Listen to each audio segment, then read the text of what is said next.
Hi there. In this video, we're going to be looking at the characteristics of religion. So, one of the first characteristics is the need for beliefs and believers in a religion. Without beliefs, there wouldn't be anything for the people to follow, and without the believers, there wouldn't be anyone to follow them. So, it's essential that there are beliefs and believers in a religion. Now, beliefs are the key tenets, or in other words, principal beliefs, doctrines, or guidelines, or values which form the basis of a religion for the adherents, for the followers. And an example of a belief would be the idea of monotheism in the Semitic faiths of Islam, Judaism, and Christianity, or the belief of in Nirvana, if in Buddhism. Um, Another key characteristic of religion is something they all have in common is there's a need for sacred texts and writings. Now, sacred texts contain the most important beliefs of a religion. And they would have originally started as oral stories and eventually would have been passed down generation to generation until they were written down.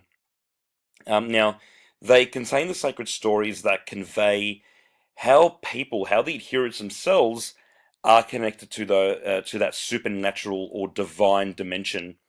Now, it conveys these stories through historical or non-historical means, and many stories are metaphors as opposed to uh, factual recounts of certain events.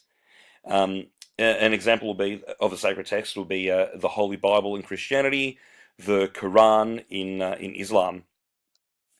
Something else that all religions have in common is the idea of ethics. And ethics is the reasoning behind moral decision making. Why do people make certain decisions?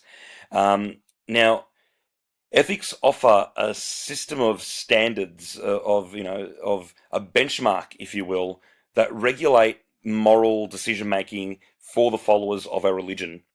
They're laws which embody, or the ethical laws which embody the key doctrinal tenets, the key doctrinal beliefs of a religion, and they show you how to practically apply the ideas of that religion. An example of this will be halal in Islam, everything which is good, as opposed to haram, everything which is forbidden.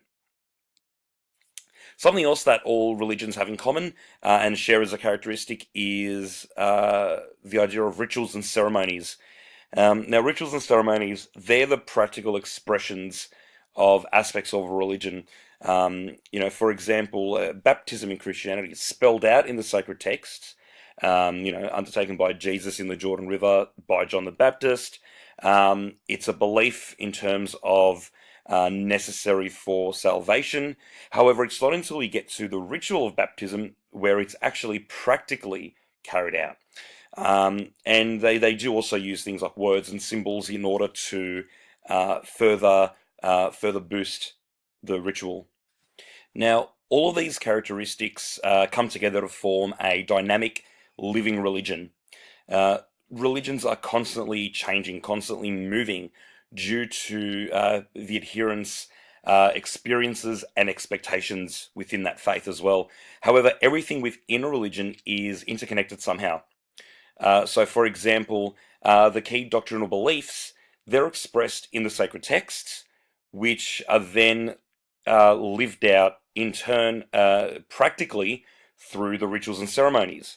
The beliefs within the sacred texts are also then practically lived out in turn through ethical guidelines. So there's a practical application of those beliefs as well through that. Now, one of the central parts of religion is to have that interaction with the adherents to the supernatural or sacred or divine element. Now, when the adherents undertake those practical, lived out scenarios through rituals, through ethical understandings, and reading the sacred texts to better understand the key doctrinal beliefs, they come to a greater understanding of the divine element that they're actually searching for in the first place.